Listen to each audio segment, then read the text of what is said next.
너는 너고 나는 나지만 저는 그 생각은 절대 동의할 수 없습니다. 오히려 저는 되게 조금 뭐랄까 좀 짜쳐 보인다고 하나? 우리의 삶이 되게 완벽해야 한다는 한국 사람들만의 강박이 좀 있는 것 같아요. 이런 데 와갖고 지금 이 추운데 내가 지금 이런 게 하고 있잖아. 지금 이것도 나만의 시도잖아요. 해보는 거야. 안 될 수 있어. 뭐 어때? 안 되면 또 다른 걸 해보는 거예요. 근데 이걸 해보면서 뭐 저도 좋고 보는 사람들도 좀 더 많은 분이. 안녕하세요, 여러분의 피부스 별남 김홍석입니다. 자, 오늘 제가 아침 일찍 이렇게 또 에펠탑 앞에서 여러분들께 영상을 찍게 됐어요. 국제학회 임카스라고 하는 파리에 사는 학회를 참석하기 위해서 오늘 이 자리에 오기도 했지만 또 틈날 때 또 이렇게 돌아보는 또 재미도 있으니까 쭉 한번 저도 저를 위한 시간이 좀 필요해서 이렇게 돌아가 보고 있습니다. 영상 오늘 함께 보시면서 같이 그 분위기 한번 느껴보시죠. 원장님은 열심히 살기만 되는 원동력은 무엇인가요? 내가 점점 나이를 먹어가면서 내가 그 위치에 있을 때 얼마만큼 가치 있는 사람으로 남고 싶은가에 대한 답 중에 하나가 그렇게 열심히 했을 때 자연스럽게 그 위치에 올라설 수밖에 없다라는 게 제 생각이었어요. 공부도 열심히 하기도 했고 학교도 다니기도 하고 발표도 열심히 하고 물론 유튜브도 또 이렇게 열심히 하는 것도 제가 즐거웠어도 있고요. 그다음 또 제가 그렇게 함으로 인해서 저한테 쌓아나가는 그 모든 것들이 지금의 이 결과를 얻는다라고 생각을 하기 때문에 되게 한 번에 이루어진 건 절대 없습니다. 그래서 찬찬히 내가 원하는 것들이 있으면 천천히 시간이 걸쳐서 나만의 방식대로 꾸준히 하다 보면 정말 어느 누구도 대체할 수 없는 이 replaceable 한 사람이 될 수 있다라는 게 저의 아주 오래전부터 가지고 생각해왔던 가치관 중에 하나이기 때문에 아마 그렇게 열심히 하고 있지 않나 생각이 들고요. 앞으로도 그럴 것 같아요. 가까운 사람한테 상처받았어요. 용서, 거리두기, 뭐가 더 맞으시죠? 거리를 둘 때는 너무 그 상대방한테 상처를 주면서 거리 두는 거는 반대예요. 내가 상처를 받았다고 해서 내가 다른 사람한테 상처를 주는 행동이 오히려 저는 되게 조금 뭐랄까 좀 짜쳐 보인다고 하나? 너는 너고 나는 나지만 내가 받은 대로 돌려준다. 저는 그 생각은 절대 동의할 수 없습니다. 그리고 내가 정말 거리를 둬야 된다고 생각을 할 때는 천천히 어느 순간부터 거리를 두게 되면 되고요. 그 사람이 나에 대한 이야기를 하던 이야기를 하지 않던 어차피 나는 그 마음을 접었기 때문에 충분하게 그것만으로도 괜찮다고 생각해요. 용서를 할 때는요, 변명을 하면 안 돼요. 용서를 할 때는요, 상대방한테 강요를 하면 안 돼요. 되게 용서할 때 하는 행동 중에 하나가 뭐냐면 나는 너를 용서하니까 너 뭐 약간 뭐라고 할까 생색내듯이 용서를 하는 경우들이 많죠. 저는 절대 그 생색내듯이 하는 용서는 있을 수 없다 생각하고, 용서를 한다면 정말 쿨하게 용서를 할 수 있어야 되고, 그게 용서가 안 된다고 하는 상황이 마음속에 남아있다면 그 마음이 해결될 때까지 그 사람과의 관계를 어느 정도 뭐 본인이 생각하는 방식이 있겠죠. 그런 방식으로 가되 엮이는 듯한 느낌은 저는 오히려 더 안 좋은 것 같아요. 사람들한테 칭찬을 많이 받는 분이긴 한데 이건 사람들한테 인정도 많이 받습니다. 근데 전 자기는 버릇처럼 자기를 계속 깎아내렸어요. 그 버릇을 고쳐야 할까요? 당연히 고쳐야죠. 나의 역량이 뛰어나서 칭찬받고 인정받고 하는 거에 중요한 것도 있지만, 내 옆에 있는 사람이 내가 계속 부정적인 이야기를 한 번 듣는 거는 그래 너 힘들지 괜찮아 할 수 있어요. 두 번 그래 진짜 힘들었겠구나 할 수 있어요. 세 번 왜 저러지? 네 번 불편해. 다섯 번 안 봐요. 힘들어도 진짜 힘들 때 하는 이야기가 진짜 중요한 얘기지만 그게 루틴화 되면 안 돼요. 특히나 나에 대한 이미지, 나를 스스로 까내린다는 거는 되게 안 좋은 버릇이라고 생각하는 것 중에 하나가, 내가 중요하지 않은 사람이라고 스스로 인식하는 건데 그게 어떻게 앞으로 하는 일에 있어서 더 잘 될 수 있을까요? 저는 나를 사랑하지 않는 사람이 잘 되는 케이스는 못 본 것 같아요. 근데 지금 본인의 가치는 바깥에서 나의 역량 이런 것들 에바 포커싱이 되고 정작 나는 마이너스야. 알맹이가 하나도 없죠.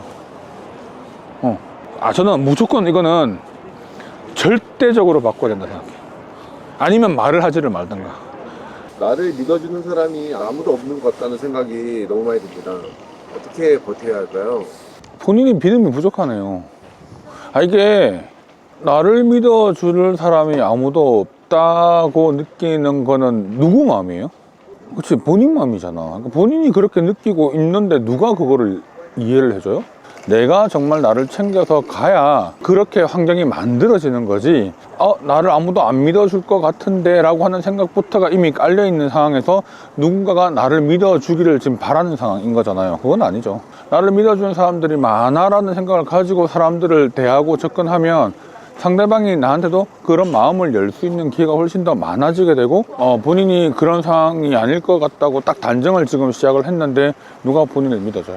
그거는 시작부터 전제점이 좀 잘못된 것 같습니다. 고민을 남들에게 잘 털어놓지 못합니다. 그런데 지금 와서 생각해보니 고민을 털어놓을 사람이 제 주위에 한 명도 없는 것 같아요. 고민을 털어놓을 사람이 없다는 거는 본인이 사람을 만나지 않는다는 거고, 사람을 만난다 하더라도 본인 이야기를 잘 하지 않았을 확률이 높고, 거기에 대한 환경을 제대로 만들지 못하는 상황들에 대해서 막연한 두려움, 걱정 이런 것들이 되게 앞서니까 조심스러운 부분들이 있어요. 물론 모든 사람이 아주 다 편하게 내 마음과 이런 것들을 다 공유하는 건 아니잖아요. 하지만 그 사람과의 그 정도의 공유를 만들려면 꽤나 오랜 기간 동안 서로가 노력해서 그런 걸, 감정에 대한 부분들, 그 사람의 믿음과 신뢰를 얻는 과정들도 분명히 필요하거든요. 근데 그거조차 지금 안 하고, 아니 나는 그냥 사람 만나는 게 귀찮아, 사람 만나는 게 막상 힘들어, 근데 나는 공유하는 사람이 필요해, 약간 이런 느낌도 지금 있단 말이죠. 그리고 또 하고 싶은 말은, 꼭 그런 공유하는 사람이 필요해요? 결국은 그 문제는 제 문제이기 때문에 그런 사람들하고, 다른 사람들하고 내용을 공유한다고 해서 제 문제가 해결되지는 않더라고요. 공유를 해서 내가 그 마음을 털어놓고 하는 게 마음이 편해진다면 그런 사람이 필요한 게 맞고요. 저는 후자다. 공유를 하지 않아도 제가 제 마음에 대한 부분들의 문제 해결은 가장 제가 잘 알고 있고, 그 다음에 그 부분들을 좀 외롭게 가면 어때요? 저는 그게 맞다고 생각해요. 인생에서 한 번쯤 포기해도 되는 시점이 있다고 생각하세요? 우리의 삶이 되게 완벽해야 한다는 한국 사람들만의 강박이 좀 있는 것 같아요. 나는 그 강박 때문에 지금 그거를 위해서 더 뭔가를 하고 있는 과정들이 생기는데, 그 과정에서 제가 한 번도 시행착오를 안 겪었던 건 아니거든요. 엄청난 시행착오를 겪고 엄청나게 방향을 바꾸고 다시 고민하고 생각하고 또 다시 시도하고가, 이게 저는 이제 몸에 배어 있는 사람이다 보니까 거기에 대해서 별로 그런 생각을 하지 않는 것 같긴 한데, 물론 그렇죠. 20대 후반이면 이제 막 사회생활도 시작하고 내가 뭔가 새로운 것들을 막 하려고 하는데 막 되게 포기는 하고 싶어. 근데 세상은 포기하지 말라고 해. 내가 꾸준히만 하면 된다고 해. 근데 그런 거 없어요. 내가 포기할 수 있을 때 포기해도 돼요. 단 무조건 너무 쉽게 포기하는 거는 아닌 것 같아요. 그런데 나 좀 힘들어, 조금 힘든데 그냥 포기할까? 그건 아니에요. 근데 그런 생각을 갖고 포기를 한다면 우리가 앞으로 생활해야 될, 내가 경험해야 될 모든 많은 일들에 대한 시행착오에 대해서도 쉽게 포기할 거예요. 포기하는 게 잘못된 게 아니라, 포기를 할 때 그 조건이 내가 과연 그 상황에 정말 몰두하고 집중하고 최선을 다했는지가 훨씬 더 중요하지 않나 생각합니다. 어쩔 수 없이 남들과 비교하게 되잖아요. 그러면서 이제 자존감이 무너진다고 많이 했어요. 어떻게 버텨야? 저도 그런 상황이 생길 때 그 순간 자존감이 엄청 무너지기도 하거든요. 저라고 해서 자존감이 막 끝까지 하늘을 찔러서 막 그렇지 않아요. 생활하다 보면 어느 순간 나도 모르게 비교를 당하는 이야기를 듣거나 내가 비교를 하는 상황이 생겼을 때 오는 자존심 상하는 것도 있고, 자존감이 약간 무너지는 것도 있고, 그리고 일을 하다 보면 잘 풀릴 때도 있지만 계속 뭔가 안 좋은 일이 겹치거나 뭔가 상황이 계속 안 좋거나 상황에 뭔가 꼬이거나 이런 상황들이 생길 때 나 과연 잘하고 있나? 이 생각 들거든요. 그럼 저 역시 자존감이 무너질 때가 있어요. 그런데 지나고 보니까 어떤 생각이냐면, 내 마음을 내가 컨트롤 못하니까요, 힘든 건 정작 나야.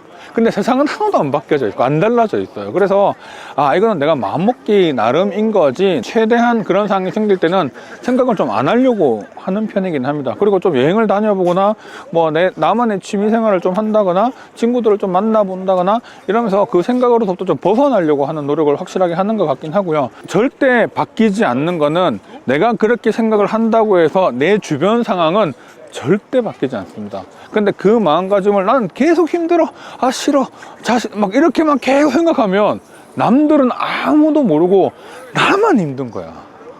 그거를 아는데 좀 오래 걸렸던 것 같아요. 그래서 요즘은 그런 상황이 생기면 지금 또 잠깐 그런 상황이 왔구나라는 걸 빨리 인지하고 내가 그걸 좀 더 벗어나려고 노력하면 되는 것 같고요.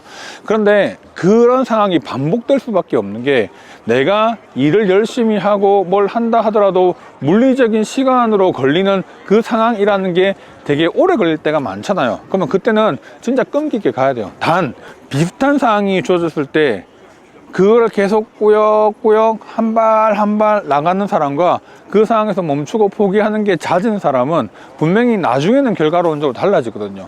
포기하라고 아까 할 때도 제가 무조건 다 포기하는 게 아니라 내가 정말 최선을 다했는지에 대한 고민, 그리고 그런 것들이 반복됐을 때 시간이 지남에 따라 내 자존감은 훨씬 더 높아지는 것 같긴 합니다. 그래서 공부를 열심히 하는 상황이라면 그거를 1년, 2년, 3년 하다 보면 나중에 그 뭐 합격을 하던 어떤 환경이 됐을 때는 그 사람은 또 다른 사람과 다른 또 환경이 되는 거니까 짧은 시간 내에 자존감을 올린다 힘든 것 같아요. 긴 시간을 호흡을 갖고 가야 되는 게 맞는 것 같습니다. 지금 가족이 나를 인정해주지 않는 것이 저에게는 굉장히 큰 고민인데 어디서 이 힘을 찾아야 될까요? 가족 고민에 대한 답을 하는 건 참 어려운 것 같아요. 왜냐하면 살아온 생활 환경 방식, 그리고 그 부모님들이 또 살아온 생활 방식이 너무 다르고 내가 이분들하고 뭐 연을 끊을 수 있는 것도 아니고, 그러니까 이게 되게 어려운 문제인 거죠. 그리고 내가 힘들다고 이야기를 해도 가장 가까운 사람이다 보니까 그 이야기를 안 듣는 경우도 많고요. 반대로 부모님이 힘든 상황에 생각하는 걸 본인도 역시 똑같이 생각을 안 할 경우도 많을 거예요. 사실 정답은 없는 것 같고요. 저도 저 역시 가족 간에 그런 상황들이 안 생겼겠어요. 근데 제가 그때 해왔던 지금도 하고 있는 방법은 나의 가치관, 나의 삶의 방식이 확고하면 거기에 대한 이야기를 좋을 땐 좋다, 싫을 땐 싫다라고 하는 걸 명확하게 이야기를 할 수밖에 없는 것 같아요. 그게 이야기를 하지 않으면 모르고요. 이야기를 했을 때도 못 알아듣는 거는 너무 가깝기 때문에 생기는 현상인 것 같고요. 그 상황을 계속 반복해서 내가 이야기하고 이야기를 해야 되는데 보통 우리는 가까우면 이야기를 안 해요. 화를 내지. 엄마 좀 그러지 말라니까. 아빠 좀 그러지 말라니까. 엄마가 뭘 알아? 이게 되게 대화 방법 중에 하나죠. 근데 그렇게 대화하면 대화가 아니야. 그건 대화가 아니거든. 감정만 남는 거거든. 그래서 내가 정말 대화가 필요하거나 상황이 필요하면 진지하게 그런 상황에 대해서 반복적으로 이야기할 필요는 있어요. 그래서 항상 대화에는 좀 화가 날 때도 있고 기분이 나쁠 때고 있다 하더라도 내 이야기를 관철시키려면 감정을 최대한 빼고 그 이야기에 집중하는 방식으로 노력해 보셔야 돼요. 엄마 왜 나 안 믿어줘? 화부터 내는 거지. 짜증만 나는 거지. 상황만 있는 거지. 근데 하나도 해결은 안 된 거지. 그래서 감정 빼고 얘기하는 것도 연습을 해야 되더라고요. 이 정도면 됐다라는 마음이 있고 좀 더 해야지 도전의 마음. 그러니까 안정과 도전의 마음 중에서 두 가지를 선택하는 기준이 뭐라고 생각하세요? 이런 고민들을 저도 많이 했던 것 같은데 저는 성향이 도전을 하는 쪽인 방향으로 선택을 항상 해왔던 것 같아요. 그래도 한 번 진행한 거는 끝까지 가려고 했던 것 같아요. 다른 사람이 그 똑같은 일을 되게 도전적으로 막 하고 있어요. 그러면 그 원장님인데 원장님은 지금 내가 하는 그 방식이 맞다고 생각해. 그러면 그거를 그냥 계속 하실 거예요? 아니면 저 사람 지금 하니까 나도 저 사람 쪽으로 한번 가볼까 이렇게 하세요? 이거는 정답이 없죠. 근데 만약에 같은 업종에 같은 일이라고 한다면 내가 도태가 되는 게 보이는 거니까 내가 해야지. 나도 가야지. 나보다 더 많은 노력과 뭔가를 하고 있을 때 향후에는 훨씬 더 그분이 나보다 더 나아갈 수 있는 상황인 거잖아. 그럼 나는 뭐라고 얘기해야 될까? 그때 책임은 누구한테 있는 거야? 나한테 있는 거죠. 나 그때 열심히 할 걸. 그런 생각을 할 수 있잖아. 이거는 확실해요. 제가 생각하는 안정은 내가 유니크한 사람이 됐을 때, 리플레이서블 한 사람이 됐을 때 안정이 된다고 생각해. 리플레이서블 한 환경이 만들어졌을 때 내가 안정이 된다고 생각해. 그 안정은 결코 그냥 오지 않아. 지금 안정하지만 5년 뒤에 내 환경은 엄청 불안한 상황이 될 수 있겠죠. 그럼 그동안은 아무것도 안 한 사람이 됐을 거고, 그럼 그때 그 상황에 불안정한 상황을 왔던 걸 다시 극복하기 위해서는 시간과 노력이 더 많이 필요하겠지. 근데 끊임없이 적더라도 계속 도전을 해 나가고 있으면 나는 한 발 뭔가를 향해서 가게 되고, 그게 하나의 리플레이스블한 상황이 만들어졌을 때 내가 대체가 아예 안 되는 상황이 생긴다면 그거만큼이 가장 안정화된 삶의 기초가 되지 않나? 그러면 가야죠. 이런 데 와갖고 지금 이 추운데 내가 지금 이런 게 하고 있잖아 지금. 이것도 나만의 시도잖아요. 해보는 거야. 안 될 수 있어. 뭐 어때?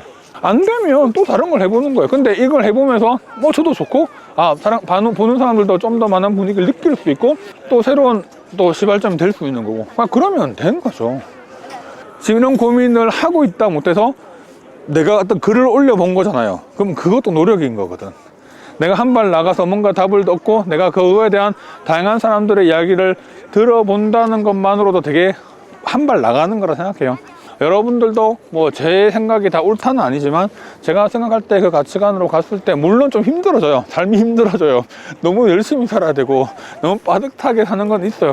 근데 그로 얻는 정신적인 그리고 나의 삶의 가치가 되게 높고 자존감이 높아져 있는 상태가 끊임없이 유지가 된다면 나는 그게 훨씬 더 가치 있는 저만의 방식이라 생각했기 때문에 지금도 이렇게 하고 있는 것 같습니다. 자, 다음 장소로 한번 이동해 볼까요?